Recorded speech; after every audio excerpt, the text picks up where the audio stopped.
Welcome to 3rd BSc Semester 5 students to my Physics Lecture 22 on YouTube. My name is Naiman VVSN Murthy, lecturer in Physics, SKBR College Amlapuram.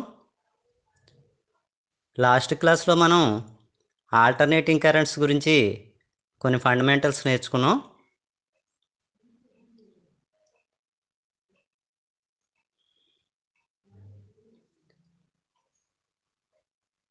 Today's topic is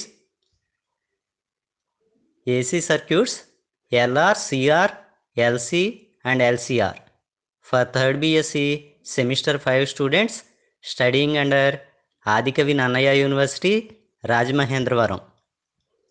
ఇది 3rd BSc వాళ్ళకి 60th class. So మనం physics 5Aలో unit 3 start చేసాం. అందులో first chapter alternating currents, ఏకాంతర విద్యుత్ ప్రవాహాలు. ఇందులో కొన్ని ఫండమెంటల్స్ నేర్చుకోవాలి ఏసీ సర్క్యూట్స్లో. సో ఫస్ట్ది ఇండక్షన్ కాయిల్ గురించి ఆల్రెడీ చదువుకున్నాం మనం. ప్రేరణ తీగ చుట్ట సర్క్యూట్లో వేసేటప్పుడు సింబల్ ఇలా వేయాలి. ఎల్ అనేది coefficient of self inductance of the coil అంటాం, స్వయం ప్రేరణ గుణకం. ఆల్రెడీ దీని గురించి ఇంత క్రితం చెప్పుకున్నాం మనం. ఇందులో 2 ఎండ్స్కి మధ్యలో బ్యాక్ ఈఎంఎఫ్ అంటే పొటెన్షియల్ డిఫరెన్స్ ఎంత డెవలప్ అవుతుంది అని అడిగితే L/dI/dt. ఇది మనం ఫారడేస్ లాస్లో చెప్పుకున్నాం. సో ఇండక్షన్ కాయిల్కి అక్రాస్గా ఈఎంఎఫ్ ఎంత డెవలప్ అవుతుంది అని అడిగితే L/dI/dt రాస్తాం. So next one is capacitor. Capacitor అంటే ఏమిటో తెలుసుకోవాలి. ఇందులో ప్యారలల్ ప్లేట్ కెపాసిటర్ సింబల్ సర్క్యూట్లో ఇలా వేస్తాం, 2 parallel lines. C is the capacitance of the capacitor. Capacitor యొక్క కెపాసిటీని సితో సూచిస్తాం. 2 ప్లేట్స్కి మధ్యలో పొటెన్షియల్ డిఫరెన్స్ ఎంత అని అడిగితే Q/C, where Q is charge on each plate of the capacitor. So next ఇది రెసిస్టెన్స్, నిరోధం. సర్క్యూట్లో సింబల్ ఇలా వేయాలి, R ఈజ్ ది రెసిస్టెన్స్. ఏదైనా ఒక కండక్టర్కి రెసిస్టెన్స్ ఉంటే ఇలా రిప్రజెంట్ చేయాలి.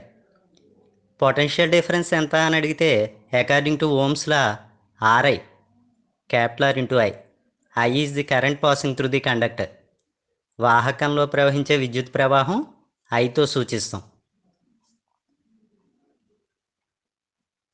ఇప్పుడు ఈ 3 కలిగి ఉండేలా కొన్ని సర్క్యూట్స్ తీసుకుంటాం. ఆ సర్క్యూట్స్కి కొన్ని పేర్లు పెట్టారు. అందులో ఏసీ సోర్స్ కానీ డీసీ సోర్స్ కానీ ఉంటుంది. So first one is LR circuit. ఒక సర్క్యూట్లో ఇండక్షన్ కాయిల్ ఒకటి, రెసిస్టెన్స్ ఒకటి ఉంటే ఆ సర్క్యూట్ని LR సర్క్యూట్ అంటాం. సోర్స్తో పాటుగా ఇవి ఉండాలి. A circuit consisting of induction coil and resistance is known as LR circuit. LR వలయం అని పిలుస్తాం. ప్రేరణ తీగ చుట్ట మరియు నిరోధం కలిగిన వలయాన్ని LR వలయం అంటారు. So next one is CR circuit. ఒక సర్క్యూట్లో ఒక కెపాసిటర్ ఒకటి, ఒక రెసిస్టెన్స్ ఒకటి ఉంటే దాన్ని CR సర్క్యూట్ అంటాం. So A circuit consisting of capacitor and resistance is known as CR circuit. CR వలయం అంటే తెలుసుకోవాలి. కెపాసిటర్ మరియు నిరోధం కలిగిన వలయాన్ని CR వలయం అంటారు.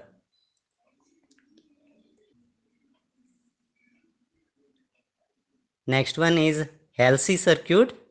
ఒక సర్క్యూట్లో ఇండక్షన్ కాయిల్ ఒకటి, కెపాసిటర్ ఒకటి ఉంటే అలాంటి సర్క్యూట్ని LC సర్క్యూట్ అంటాం. A circuit consisting of induction coil and capacitor is known as LC circuit. LC వలయం అని పిలుస్తాం దీన్ని. ప్రేరణ తీగ చుట్ట మరియు కెపాసిటర్ కలిగిన వలయాన్ని LC వలయం అంటారు.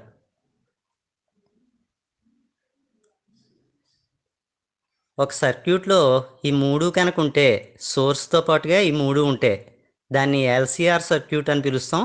So induction coil, capacitor, resistance 3 ఉండాలి. ఆ సర్క్యూట్ని LCR సర్క్యూట్ అంటాం. A circuit consisting of induction coil, capacitor and resistance is known as LCR circuit. So LCR వలయం అంటే ప్రేరణ తీగ చుట్ట, కెపాసిటర్ మరియు నిరోధం కలిగిన వలయాన్ని LCR వలయం అంటారు. ఇప్పుడు ఈ సర్క్యూట్స్లో ఎఫెక్టివ్ ఈఎంఎఫ్ ఎంత ఉంటుంది అని చెప్పి ఈక్వేషన్స్ రాయాలి. నెక్స్ట్ డెరివేషన్స్లో మనం ఫండమెంటల్స్ కింద స్టార్టింగ్ ఈక్వేషన్ ఇది రాసేసుకుంటూ ఉంటాం. సో ఒక ఎల్ఆర్ సర్క్యూట్ తీసుకుంటే ఎల్ఆర్ వాల్యూమ్, అందులో అప్లైడ్ ఈఎంఎఫ్ ఈ అయితే ఎక్స్ప్రెషన్ ఏమిటి అని అయితే is equal to L dI by dt plus RI. దాని నుంచి E minus L dI by dt is equal to RI అవుతుంది. ఈ మైనస్ ఎల్డిఐ/డిటిని effective EMF in the circuit అంటాం. ఫలిత విద్యుత్ చాలక బలం.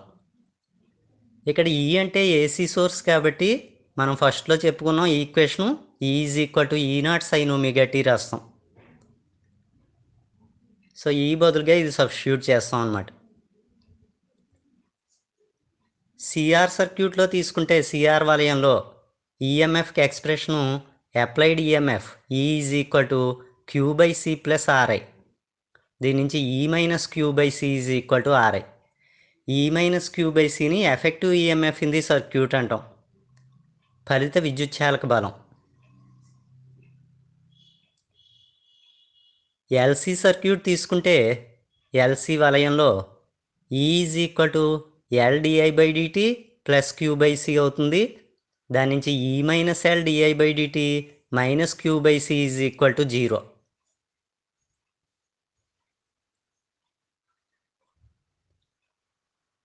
లాస్ట్ది ఎల్సిఆర్ సర్క్యూట్. ఎల్సిఆర్ వాల్యూమ్, ఇందులో applied EMF is equal to L dI by dt plus Q by C plus RI అవుతుంది. ఎంప్లాయిస్ E minus L dI by dt minus Q by C is equal to RI. ఇది ఎఫెక్టివ్ ఈఎంఎఫ్కి ఎక్స్ప్రెషన్. సో నెక్స్ట్ మనం డెరివేషన్స్ చెప్పుకుంటాం ప్రతి సర్క్యూట్కి. ఆ సర్క్యూట్కి సంబంధించి స్టార్టింగ్ ఈక్వేషను ఇది నోట్ చేస్తూ ఉంటాం. సో ఇవన్నీ కూడా fundamentals. So we will meet again in the next class with another interesting topic. Thank you all. అందరూ కూడా ఈ ఛానల్ని మరిన్ని మంచి మంచి లెక్చర్స్ గురించి లైక్ చేసి షేర్ చేసి సబ్స్క్రైబ్ చేయండి.